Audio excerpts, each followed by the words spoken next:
ಮಲ್ಲೇಶ್ ಬಾಬುನವ್ರನ್ನ ಗುರುತು ಮಾಡಿದ ನಂತರ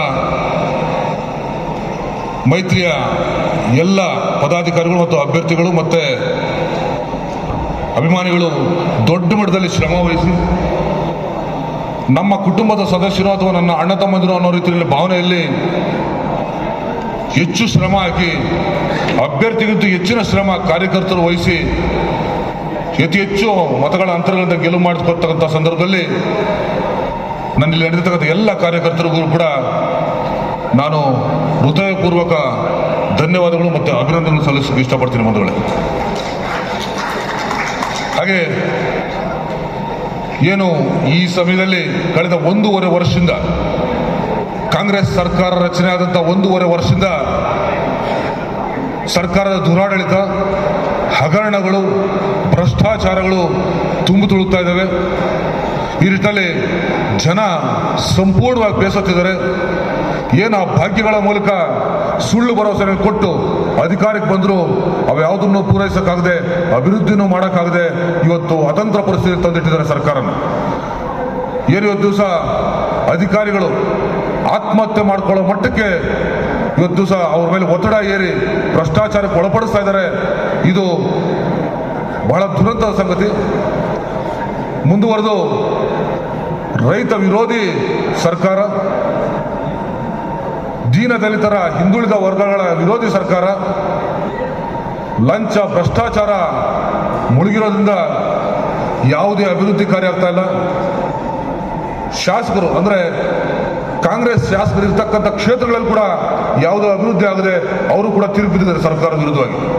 ಕುಮಾರಣ್ಣವರು ಮೊನ್ನೆ ಕಳೆದ ಬಾರಿ ಹೇಳಿದರು, ಯಾವತ್ತೂ ಸರ್ಕಾರ ಬಿದ್ದೋಗ್ತದೆ ಗೊತ್ತಿಲ್ಲ, ತಾವೆಲ್ಲರೂ ಕೂಡ ತಯಾರಾಗಿರಿ, ಯಾಕಂದರೆ ನಾವು ಬೆಳೆಸೋದಲ್ಲ, ಕಾಂಗ್ರೆಸ್ ಶಾಸಕರೇ ಸರ್ಕಾರನ ಬೆಳೆಸೋ ಮಟ್ಟಕ್ಕೆ ಹೋಗಿದ್ದಾರೆ, ಆ ಮಟ್ಟಕ್ಕೆ ದುಸ್ಥಿತಿಗೆ ಹೋಗಿದೆ ಸರ್ಕಾರ ಅನ್ನೋ ಮಟ್ಟಕ್ಕೆ. ಇದನ್ನು ನೋಡ್ತಾ ಇದ್ರೆ ದಿವಾಳಿಗೆ ತಗೊಂಡೋಗ್ತಾ ಇದ್ದಾರೆ. ಇಡೀ ರಾಜ್ಯ ಸರ್ಕಾರ ದಿವಾಳಿ ಹಂತಕ್ಕೆ ಹೋಗ್ತಾ ಇದೆ.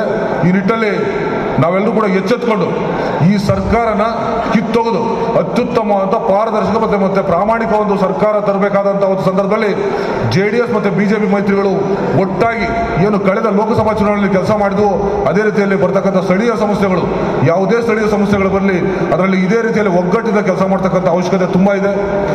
ಸಣ್ಣ ಪುಟ್ಟ ಮನಸ್ತಾಪಗಳು, ವೈಮನಸ್ಸುಗಳು ಬರೋದು ಸಹಜ ಅಂತ ಬಂದರೂ ಕೂಡ ಇದೆಲ್ಲೂ ಕೂಡ ನಾವೆಲ್ಲರೂ ಒಂದೇ ಒಗ್ಗಟ್ಟಾಗಿ ಕೆಲಸ ಮಾಡಬೇಕಂತೇಳಿ ಆ ಭಾವನೆಯಿಂದ ಅವೆಲ್ಲೂ ಕೂಡ ಏನು ಅದನ್ನು ಗಣನೆಗೆ ತಗೊಳ್ಳದೆ ಕೆಲಸ ಮಾಡ್ತಕ್ಕಂಥ ಒಂದು ಅನಿವಾರ್ಯತೆ ಇವತ್ತು ದಿವಸ ಎದುರಾಗಿರೋದ್ರಿಂದ ನಾವೆಲ್ಲರೂ ಕೂಡ ಒಟ್ಟಾಗಿ ಕೆಲಸ ಮಾಡಬೇಕಾಗ್ತದೆ.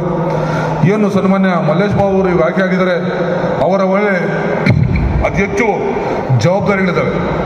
ಕೋಲಾರ ಜಿಲ್ಲೆಯಲ್ಲಿ ಹಿಂದುಳಿದ ವರ್ಗಗಳಿರ್ತಕ್ಕಂಥ ಜಯ ಜಿಲ್ಲೆ, ಗಡಿ ಭಾಗ ಜಿಲ್ಲೆ ಆದ್ದರಿಂದ ನೀರು ಮತ್ತು ಸಾಗಾಣಿಕೆ, ರಸ್ತೆ ಪ್ರಮುಖವಾದ ಒಂದು ಅಂಶಗಳು. ಅದಕ್ಕೆ ಹೆಚ್ಚು ಒತ್ತು ಕೊಡ್ತಕ್ಕಂಥ ಕೆಲಸ ಆಗಬೇಕು. ಯಾಕಂದರೆ ಕೇಂದ್ರ ಸರ್ಕಾರ BJP ಸರ್ಕಾರ ಇದೆ, ನಮ್ಮ ಕುಮಾರಣ್ಣವರು ಕೂಡ ಜೊತೆಗೆ ಅವ್ರಿಗೆ ಬಲವಾಗಿ ನಿಂತಿದ್ದಾರೆ. ಹಾಗಾಗಿ ಅವರ ಒಂದು ಅವಧಿಯಲ್ಲಿ ಹೆಚ್ಚು ಕೈಗಾರಿಕೆಗಳು, ಅತಿ ಹೆಚ್ಚು ಸುಸಜ್ಜಿತ ರಸ್ತೆಗಳು ಮತ್ತು ಒಳ್ಳೆಯ ಕುಡಿಯೋ ನೀರನ್ನ ಸ್ವಚ್ಛ ಕುಡಿಯೋ ನೀರನ್ನು ಕೊಡುವಂಥದ್ದು ಕೆಲಸ ಅವರಿಂದ ಆಗಬೇಕು. ಹಲವಾರು ಸ್ಥಳೀಯವಾದಂಥ ಸಮಸ್ಯೆಗಳಿಗೆ ಏನು ಅನುದಾನಗಳನ್ನು ಬದಲಾವಣೆ ಮಾಡಿ ಆ ಸ್ಥಳೀಯ ಸಮಸ್ಯೆಗಳಿಗೆ ಮತ್ತು ಸ್ಥಳೀಯ ಸಮಸ್ಯೆಗಳಿಗೆ ಕೊಡುವಂಥ ಕೆಲಸ ಆಗಬೇಕು. ಆ ನಿಟ್ಟಿನಲ್ಲಿ ಅವರು ಬುದ್ಧಿವಂತರಿದ್ದಾರೆ, ವಿದ್ಯಾವಂತರಿದ್ದಾರೆ ಮತ್ತು ಒಂದು ಸೌಮ್ಯ ಸ್ವಭಾವವಾದ್ರಿಂದ ಎಲ್ಲರನ್ನೂ ವಿಶ್ವಾಸ ತಗೊಂಡು, ಅಧಿಕಾರಿಗಳು ಮತ್ತು ಸರ್ಕಾರದ ವಿಶ್ವಾಸ ತಗೊಂಡು ಮಾಡ್ತಾರೆ ಅನ್ನೋ ಒಂದು ನಂಬಿಕೆ ಇದೆ. ಹಾಗಾಗಿ ಈ ಒಂದು ಕೃತಜ್ಞತೆ ಮತ್ತು ಅಭಿನಂದನಾ ಸಮಯದಲ್ಲಿ ಅವರನ್ನು ಒಂದು ಗೌರವಿಸುವಂಥ ಕೆಲಸ ಕೂಡ ಆಗ್ತಾ ಇದೆ. ಜೊತೆಗೆ ತಾವುಗಳು